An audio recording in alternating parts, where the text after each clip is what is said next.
Hey, what's up, gang? It's Wes. Hope you're having a great week. It's good to be here. Feeling good, doing a lot of big projects right now. One that's, taking me a better part of half a year, but you'll be hearing about that probably the first of next year. But anyway, I just wanted to make this video and tell you that I'm pretty excited about a new method that I've been tinkering with. There's always a need and a feel to get really rich, vibrant colors in my stuff. Color is something that, I understand it okay and things like that, but understanding color and color theory and using color theory are two very different things. So I do want to just give a quick shout out and say that I do have a brand new course up called Simplifying Color Theory. Let me just, come on over here real quick. If you go over to my website, wesleygardner.com, you head over to the store right here, and then you go to Simplifying Color Theory. It's a 2-hour long video. It's set up in this kind of format, a kind of a lecture format, to where we cover all kinds of fun stuff, do real-time examples, talk about the color wheel, talk about, temperatures and limited palettes and, making paintings, trying to find our good balance of using that type of stuff and having that the big scary stuff of color simplified into a few things you can ask yourself to make that process a lot easier. And this is basically a free video to piggyback off of that. So all the lessons that we talk about in the course are, I'd say they're intermediate level, but I hopefully explain them in a way that's good for everybody. But let me come back over here. But yeah, so a piece that I recently made for my portfolio is this one right here called Death March. And I wanted basically to start with a sketch and make something, basically a color recipe formula in my head that no matter what type of mood I want to get, no matter what type of vibe I want my art to have, that I can reliably do steps to bring about specific results that I think are at a high enough quality to be in a portfolio or to show an art director or something like that. Like, I will definitely be using this stuff going forward on my Warhammer work, on my Varia work, on work I'm doing for commercials or magazines or, stuff we haven't even announced yet. So this is part of that. I'm still tweaking with it, but I wanted to show you guys what we have so far by showing a step-by-step of Death March. So if you like that piece, we're literally going to look at it layer by layer. We're going to break it down. We're going to talk about it. And I will show you 2 settings that I think are pretty powerful that you can look at. I will be using Photoshop, but there are ways to kind of mimic this, and we'll talk about that. But 2 main things that I really like and how they play together. And I think you're going to see some kind of eye-opening stuff. But anyways, let's get into it. Without further ado, let's get started.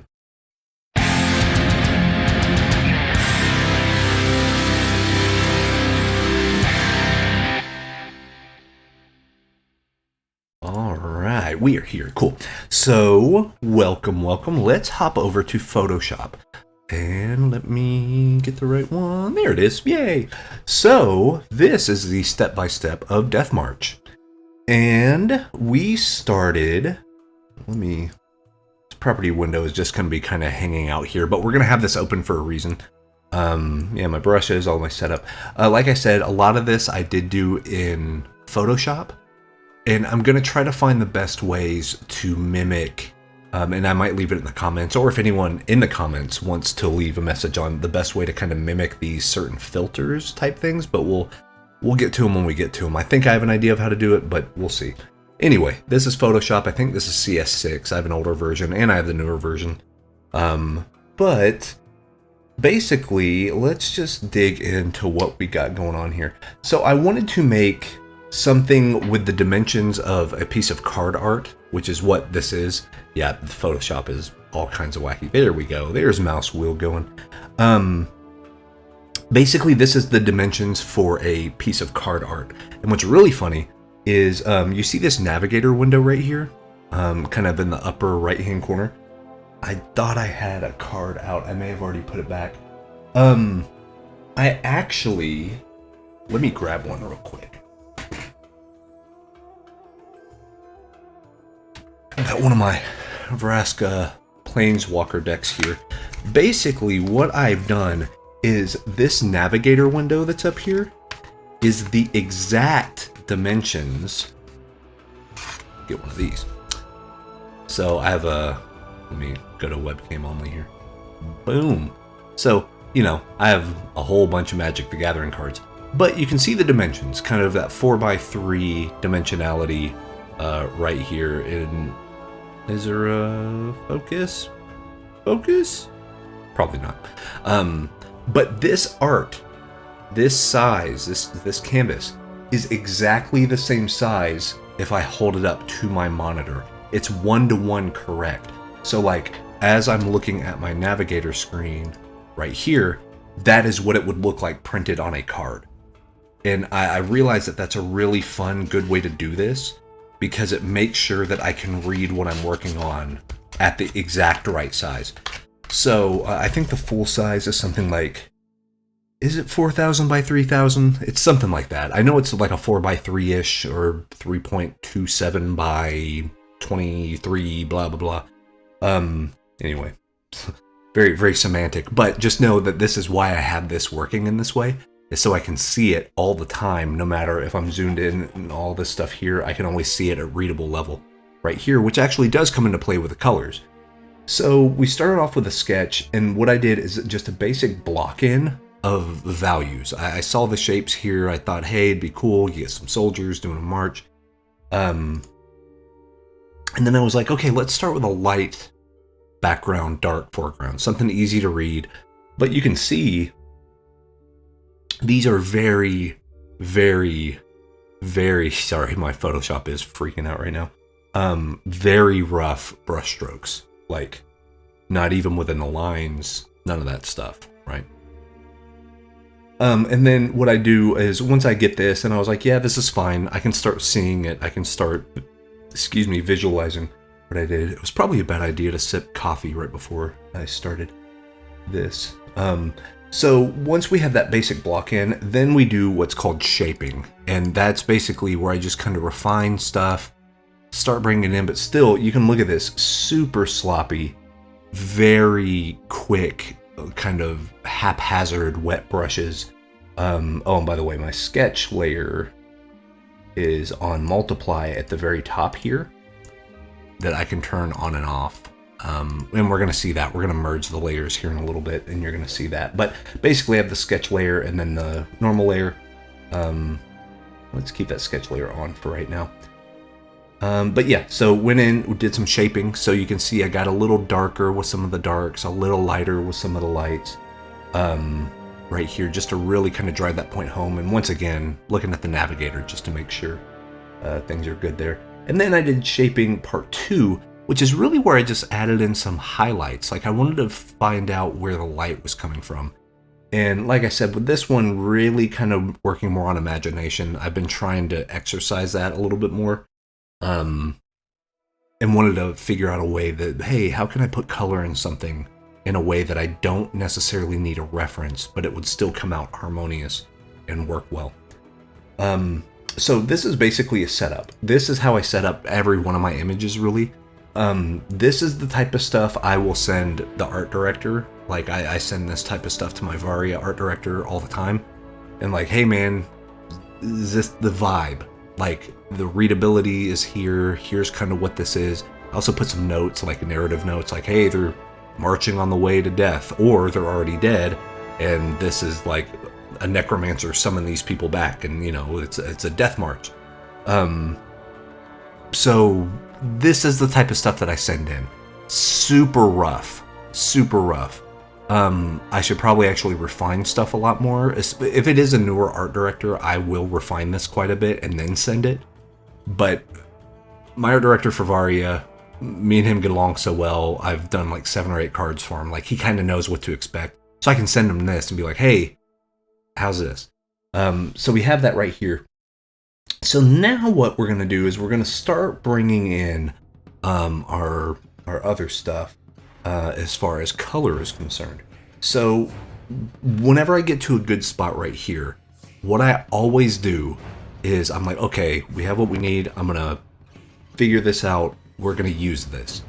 I merge all of the layers together and make a brand new layer. And that's what I have right here called merged.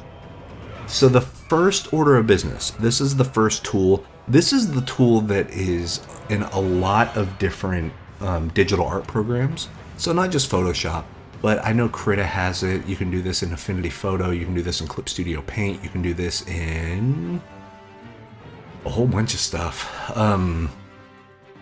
It's very rare that a digital art software will not have a gradient map. And so our gradient map is a good way right away just to introduce something of color. And what a gradient map is, a quick rundown, is, you know me, I talk about values all the time. Value, value, value. What are your lights versus what are your darks? And what a gradient map is you assign a color or a hue with a darkness level and all that stuff to the different lights and darks as far as your value range. So what you can see right here, if I double click this, so my gradient editor, you can see I go to straight black, location 0%. So if there's 0% light, I want it to be pitch black. However, if I'm at 16% light, I want it to be this green color, or kind of a blue color, I'm sorry. But let's say I wanted to kind of manipulate this a little bit. You can see as I'm changing what this is, it's grabbing things that are in that value pass, right? So we have something like this. And then let's say I hit OK on that. Okay, a lighter one. Let's say, you know, I like these blues and these kind of weaker greenish off-kilter cyan colors. Let's say I wanted to actually tweak that to be more green, and bring these greens in here, kind of a light green. The very important thing to remember, where we are right here on this value bar right here, you also want to kind of match that with your brightness. You're going to get hue, saturation, and brightness. These are the three things that make up a color. So you want your brightness level to match the percentage level, or very closely match the percentage level of what you have. So this location right here is at 50%. So it's your exact midtone. It's your halfway point. But you notice it doesn't quite look right because the brightness here is at 65%. It's a little too light. So if we brought this down and see this color right here, we brought the brightness color down to 50. That reads a little better. It reads a little better on the navigator. So we could keep this at 50 and just kind of move around and see what looks good. You want kind of more purple deal, you know, if you want that to be a little bit more red. Now just know, even though the brightness will say 50%, and we talk about this in simplifying color theory, different hues have natively different brightness levels. They have different values. So yellow is probably going to be brighter than purple. It's just, that's how it works. The way our cones and our rods and our eyes interpret information, and the electro whatever spectrum, the you know, the science spectrum of the Roy G. Bivs of the world. That's pretty critical to remember. But usually you can get away with keeping this percentage close to the percentage that you have in your location, and you're going to get something that looks pretty good. Like, I even like this. I think this looks pretty nice. I like this sort of burgundy, kind of deeper purple type stuff, so we could even hit that. And then if we go to a lighter color, this is at 80% brightness. So 80% brightness. And then if we wanted to hit like a cyan color right here, once again, 78%, that's pretty close to matching that 80% number. But if we wanted to come and tweak this, really kind of come in, and you can just kind of mess around a little. And so we can make this really monochromatic. If you wanted to make this like a pure kind of a red ordeal, you could kind of bring this up to the red right here, bring this one a little bit more red, and maybe up the saturation a little bit. And then right down here, we can bring this, tilt this over to the red. And see what I mean? Now you have this nice kind of subtle hue and saturation shift in your reds. So now you have a red piece. But then you come over here, you know, I have some pre-made ones that I have right here that I like to go to a lot, just to make my life quite a bit easier. But these were just all tweaked and set up. That way I could just quickly kind of go through warms versus cools versus weird, surreal things and have like grayscale with a slight tinge of purple. Really good to get that nice notebooky feel. And then you have just some really harsh ones here, like this. But you can see what I mean. Like all of these give a very different mood compared to what I think what we had was something kind of close to this one. The moods are different. The moods are way different, actually. So you can see kind of you mix your warm and your cools. You can do a lot of cool stuff with this. So let's just keep this one. So we basically put down the gradient map. And then after that, what I did is I brought in, so on top of this, on top of our gradient map, I brought in a color wash. And the way I did that is I just got a color layer and I put it as the color overlay. And I just brought in colors. I just brought in oranges and blues and purples and stuff just to kind of see what it looked like at this level. And while I liked it, it still didn't feel quite right to me. You know what I mean? And of course, this is a completely different gradient map as well. So these decisions are going to be slightly different regardless. But what I did after this is I was like, okay, this could work. I can kind of see something. Maybe these are clouds in the background. Maybe it's like a dusk or a sunset or a sunrise or something's happening. Then I came in and I refined the shapes a little more. So I cleaned it up a little. So we kept the color overlays and stuff. I did some color picking through that. But then I just came in and kind of refined what we were looking at. And Photoshop, come on, man. Come on, man. God. Here's a quick spoiler alert, guys. I'm getting real spoiled by Clip Studio Paint. I've been using that a lot more. And like, it is lightning fast compared to Photoshop. So anytime I have to wait for like zoom in and zoom out, I get really frustrated. But anyway, so we got the Notan. Notan, I can't remember where it stems from, but basically Notan is a technique of making something pure black and pure white and only putting out negative shapes to make your composition. So this very much reminded me of a Notan. You can see all of the, let me hide it. You can see all kind of the noise and stuff. I just needed to simplify it and be like, okay, what's in my shadows? What's in my lights? So that's whenever I did the Notan layer. So you can see the shapes of our shadows and our highlight. So then I did a very rough block in of some more cloud shapes. So you can see, this is where I would look at the navigator while I paint. Instead of looking here and trying to get all the cool brushes and whatever, I would look here.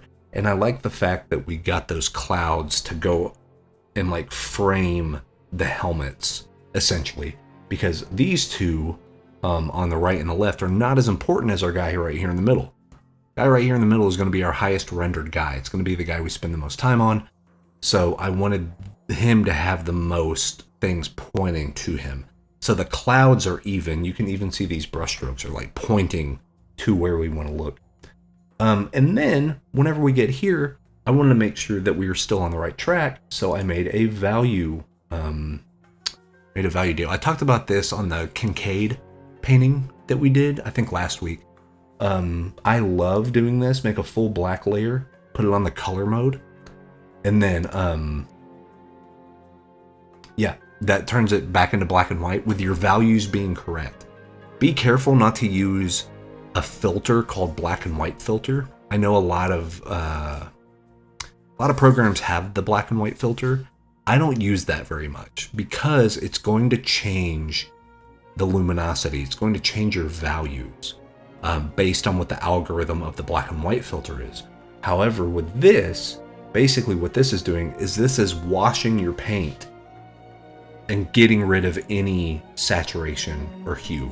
It's just keeping the lights and the darks, and that's what we want. We want to make sure that our values, you can see right here, as we kind of turn this off and on, your eye doesn't have to readjust very hard whenever you're clicking this off and on, because everything's kind of staying the same. Sure, there's a little hint of color here, but then once you get rid of it, not a lot changes, and that's kind of what we want. We want to make sure our values work. Now we come in and do another gradient map. So this is where I came in on another gradient map on top of the values just to make sure it's still working. So I still came up here. So you can see I'm going to be repeating steps a lot. I'm going to be blocking in a little bit of color, maybe smudging some stuff, refining some stuff, do another value check, then put some more color on top. So this is just making sure that the idea stays clear as I'm getting further into it. And then what's this one? See, I didn't name this one. Oh, I think it's another color overlay layer. So it's the same thing. So we kind of do the same thing. I wanted to introduce some pinks in here. I was like, well, you know, if I'm looking at some sunrises and sunsets, there's this really cool like orange, pink, yellow thing happening. And I wanted to get that as well. Even though this is more like gothic art, I wanted it to be colorful. I wanted to see if I could get something that was quote unquote like evil looking, but it still had color. And that's where we are right here. Now here's the second thing. We talked about the gradient map. So gradient mapping is the first technique of kind of introducing a color, making sure it works with your values and stuff, because it literally maps directly to your value.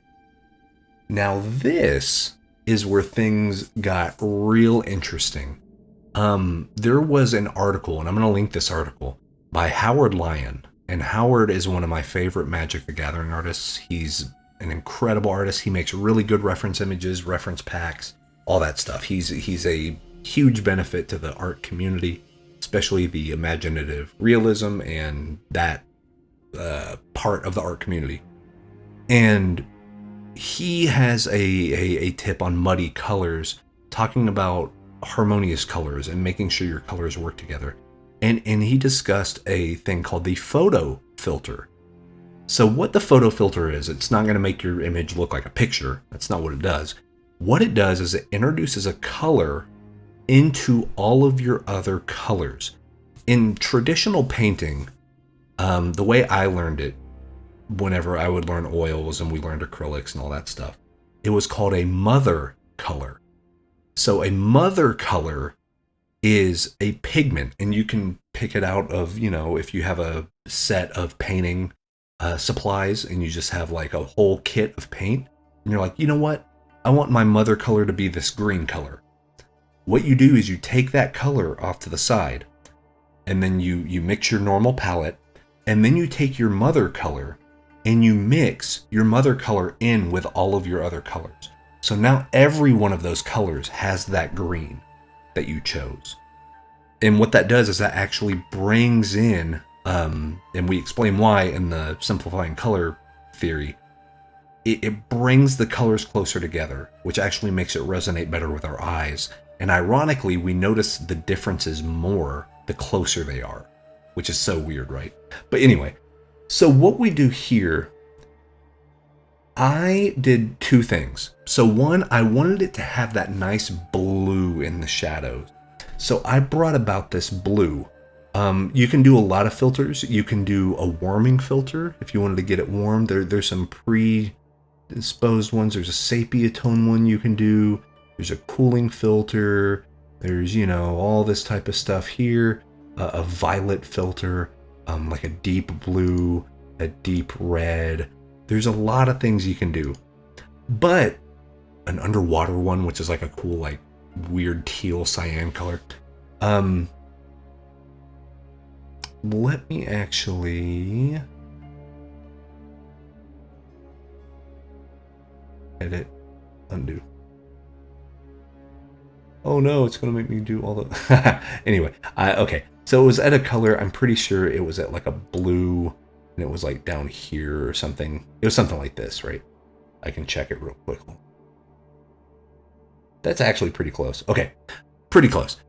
There's something that I want to talk about, though. At first, I had preserve luminosity on. And what you'll notice, what that did is you can see the oranges and you can see this stuff here. You can see, maybe these reds are kind of brownish, warmer things. And then if I turn on the photo filter and preserve luminosity is on, it did introduce some of that blue into these colors. But it wasn't impactful enough. And of course, you can change how impactful it is through the percentages. So if you just want a little bit of this blue, you can knock this down to 20-ish%. You know what I mean? Where it's just a slight tweak of color. And then you can improve it more. But then once it was at 100%, this was almost like a gradient map. I know they work differently, but to me, it didn't quite do what I wanted it to. Like, it worked sort of, but I was like, yeah, I guess, but it's not interesting. And then whenever I unclicked preserve luminosity, it darkened everything because I have a dark blue. It put that blue, and so it affected the values. But this, I will tell you, this, whenever I unclick that button, this blew my mind and got me super excited. Super excited. Because now this is essentially an underpainting, right? An underpainting is something that you would see if you look at the old Renaissance masters, if you look at, traditional artists, stuff like that. They will probably wash their canvas with, let's say, like a sepia or like a burnt umber or raw umber or yellow ochre, or they basically introduce a neutralized kind of color in the background that they can work on top of to really bring it up. So instead of having one mother color, that kind of goes through all the stuff, now you have this nice, beautiful, textured look of a lot of different subtle color shifts. They're all influenced by the blue. But now you can work on top of this and really start layering on these colors in a way that really, really works. Sorry, you're going to hear my dog walk past while I'm recording. So you're going to get these beautiful interactions. And what's nice is, since this works so much darker, once we introduce some really bright, they're really going to pop. So once we got to that point, I got to a point I got pretty excited. I was like, okay, yeah, let's work with this. So I came in and I merged the underpainting, and you can see my blue was a little off. And let me actually come up here and turn off my sketch layer, because you can see now I had already merged in the sketch layer, so we don't need that anymore. So this is where we were, right here. And then what I really wanted to do, hold on, my dog's about to wake up my baby, so I will be right back.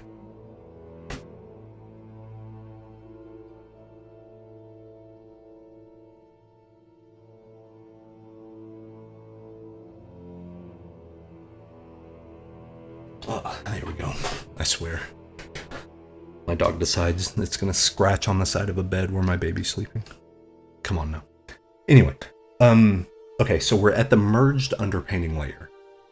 And then I was like, what if I brought in the really bright oranges? If we have blue, let's do a contrasting color. We have a nice cool color. Let's warm it up. But let's warm it up in the highlights. Let's do that. And then I introduced the first painting pass. Now, that's a lot on one layer. But do you see what I mean? You can see kind of the DNA of what we were doing right here. And then I started bringing in the brighter oranges. And just right there, I was like, okay, now we're on to something. Now this is starting to look like it has depth and it has layers and it has a lot of interesting things happening. And like if I zoom in, and of course it's gonna make Photoshop cry, but if I zoom in, you can actually start seeing some of these interplays happening in real time. I say in real time, but Photoshop's just gonna end up crashing on me or something. Come on, buddy. Okay, there you go. Okay. So we have this.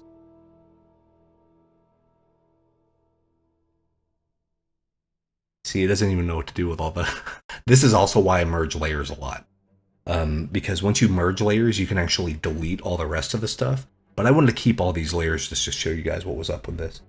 So if I hide this, you see some of these subtle strokes right here, kind of the oranges and the pinks and all this stuff. If I turn this on, you can still see them.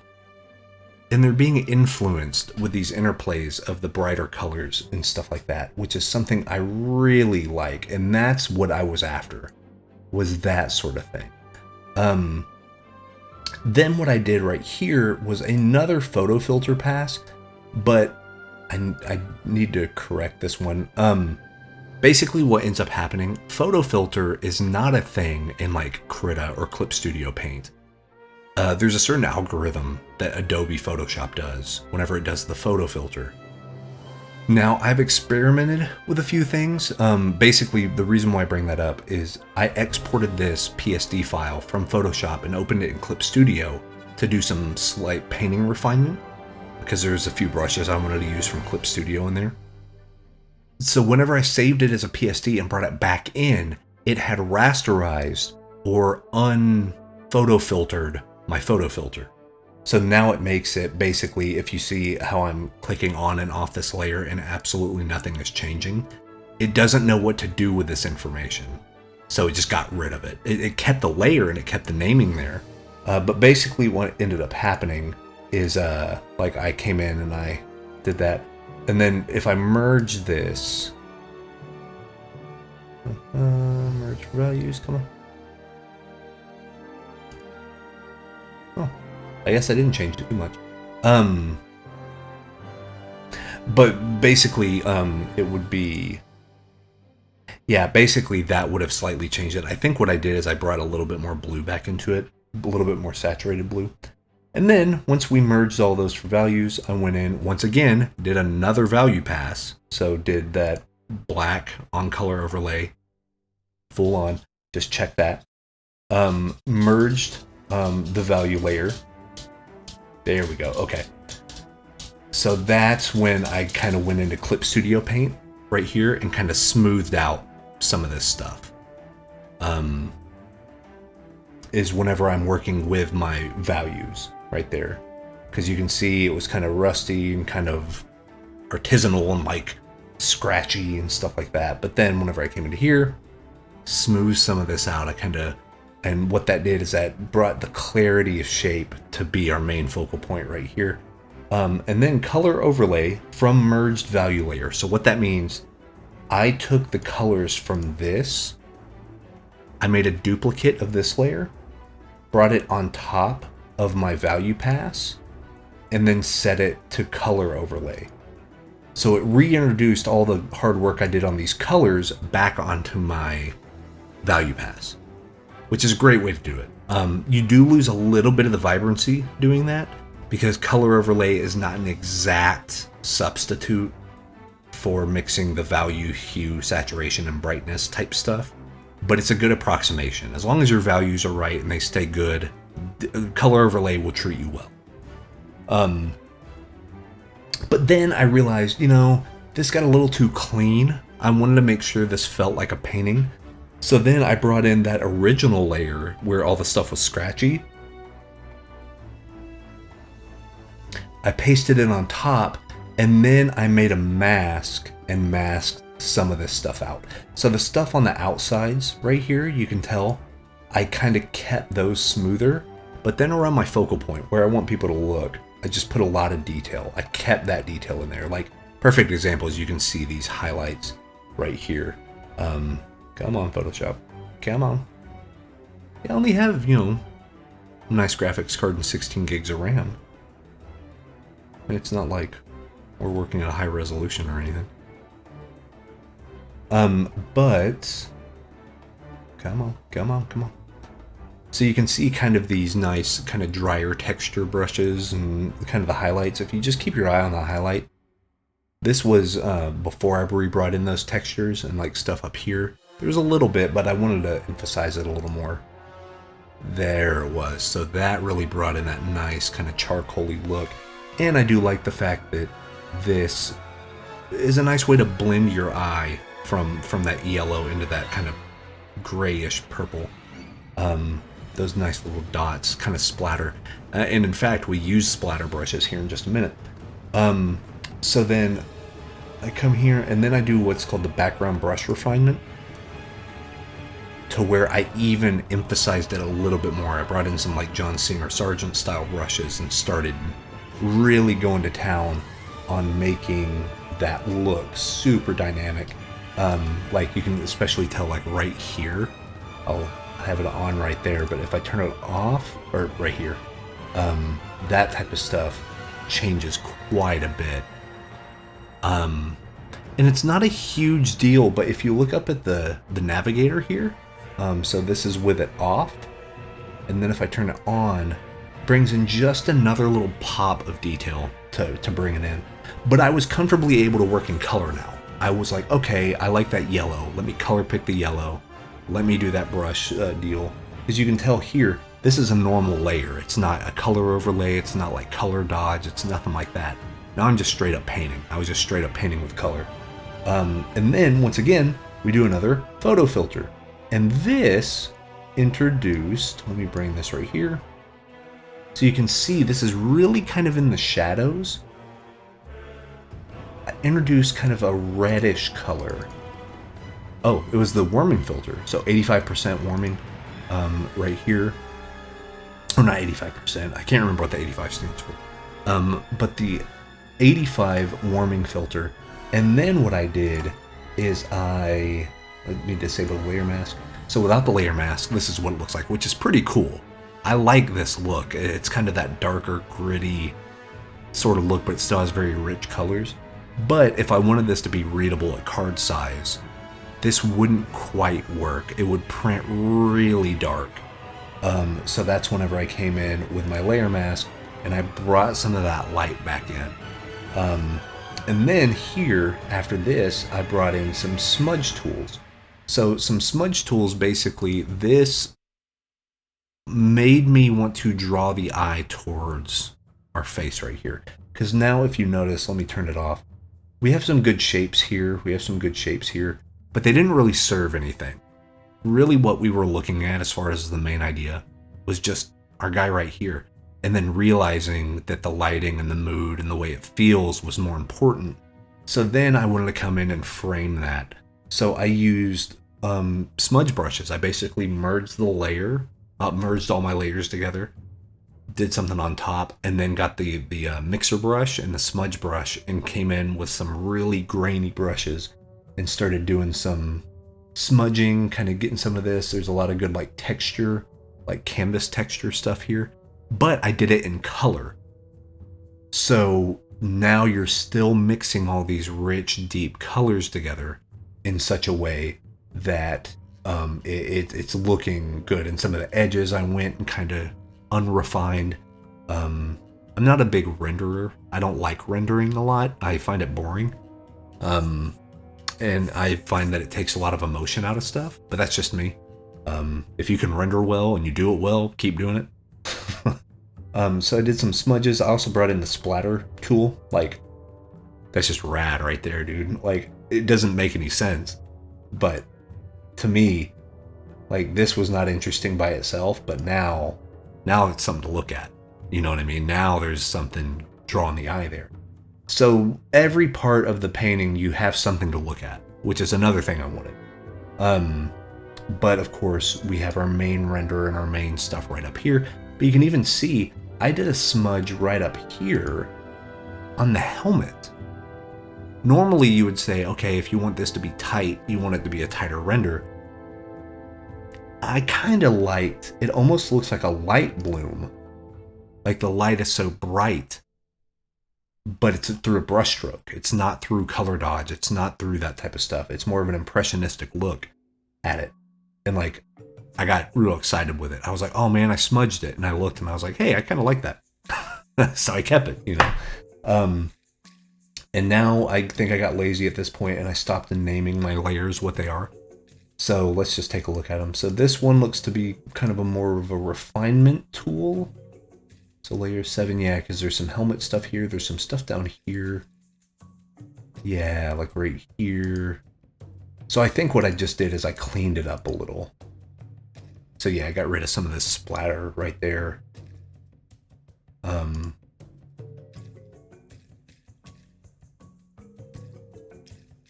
Oh, wait. So yeah, layer 7. So this is without it. Okay, yes, without it. So, and it kind of, which is cool. I like that, but I think I was like, well, I need to keep his shape since he is kind of the focal point. And then I think also, it still reads okay here. Oh, I brought in a little more contrast here too with the colors, because now I'm looking up here to make sure all this stuff. So then, yeah, came in. I always have my autograph for every year saved, or my signature saved on its own document. That way I can just import it, resize it, recolor it, whatever I need to do, put it on the piece. Then I did what's called an a hard pass.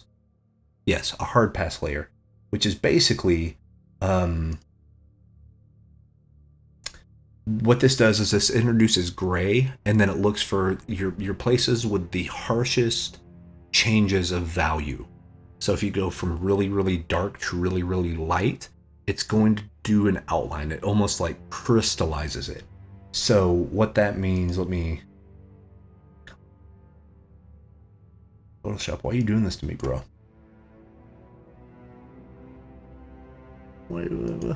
Need to zoom in, man. Okay. Come on. Come on, you can do it, buddy. There you go. So you can see how there's the weird outlines here. I know there's a few other, I think Affinity Photo has it. Krita might. I don't know.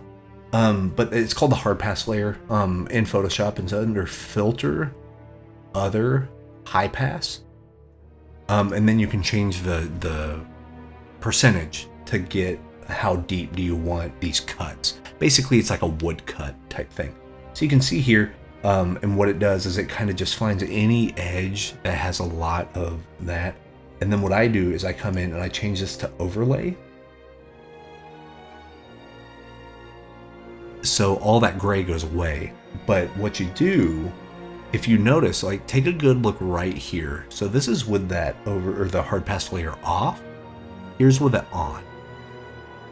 See how it just sharpens that stuff slightly? If you're making something for print, this is a good thing to do, in my opinion, because it's going to bring out that clarity, that slight sharpness that you might be after.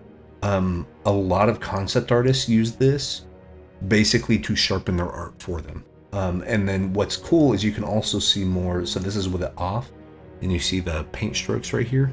Now this is with it on. You see how it's punchier, it's sharper on these edges and the changes. But at card level, you can't even really see that change here, but you'll know it when you do see it. You will know that it's there. So this is with it off.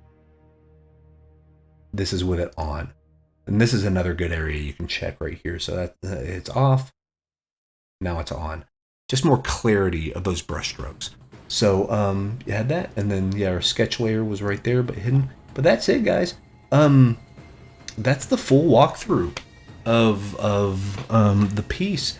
So yeah, photo filter and gradient map.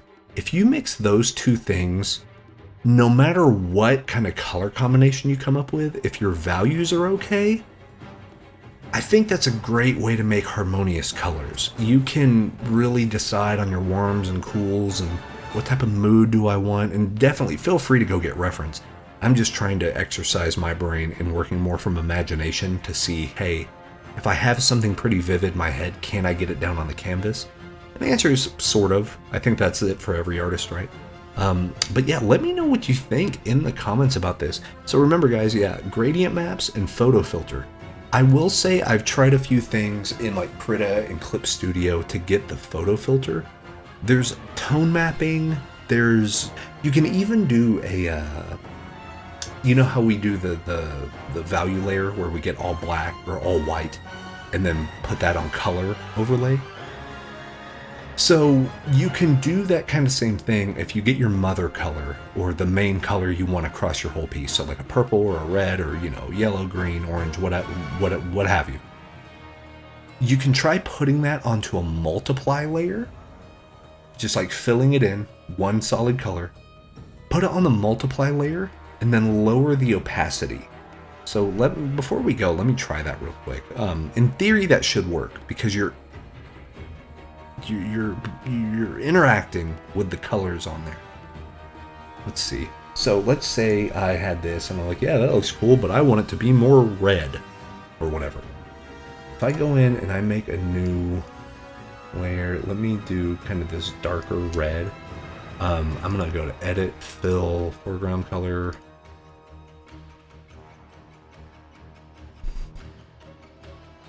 So I have something like this, and I want this color to kind of permeate.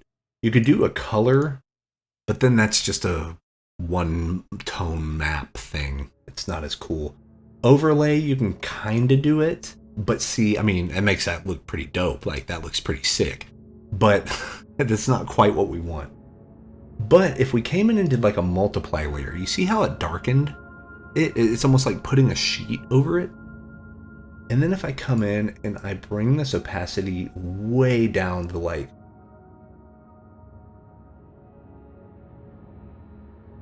17. See what I mean? It kind of does it. I'll have to play around more with it. And see, it darkens it a lot. So, I mean, that's kind of what we want. But then...